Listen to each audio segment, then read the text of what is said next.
Faktori shqiptar mbetet kyç për stabilitetin dhe rrugtimin euroatlantik të Maqedonisë së Veriut, tha presidenti Bajram Begaj në konferencë me homologen Gordana Siljanovska Davkova pas një takimi mes tyre. Shqiptarët këtu janë shtet formues dhe kontribues, janë konstruktiv dhe demokratik, kanë qenë dhe mbeten kyç për stabilitetin politik dhe në avancimin euroatlantik të Maqedonisë së Veriut. Ne besojmë se përfaqësimi i drejtë dhe dinjitos i shqiptarëve në institucionet shtetërore, zbatimi i plot i ligjit të gjuhës, element thelbësor për stabilitetin institucional dhe për perspektivën europiane. Integrimi ishte fokusi i takimit, u shpreh presidenti i Republikës së Maqedonisë së Veriut, e cila pranoi se Shqipëria është më pranë Bashkimit Evropian.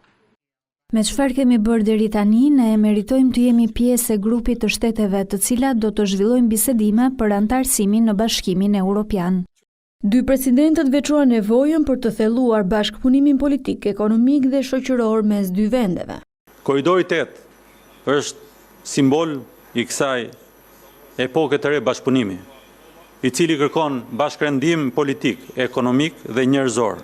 Nuk është vetëm rrugë transporti. Mbi të gjitha, korridor i sigurisë europiane që lidh Mesdheun me detin e Zi, duke i vendosur të dy vendet tona në zemër të këtij aksi strategjik.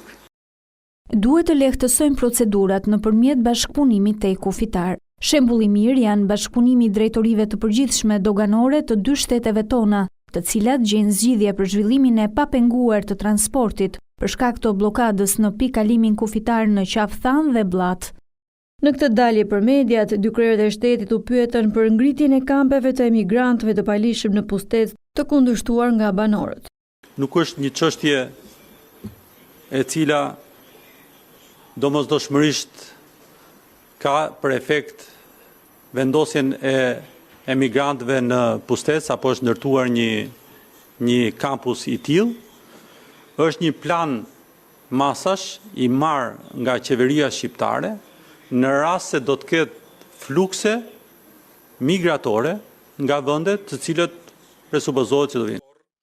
Është në kompetencë të qeverisë së Shqipërisë pres që të konsultohet me qytetarët, por edhe me homologun, të informojnë qeverinë tonë. Pres të dëgjohen mendimet e qytetarëve të Pustecit dhe të gjejnë një zgjidhje demografike.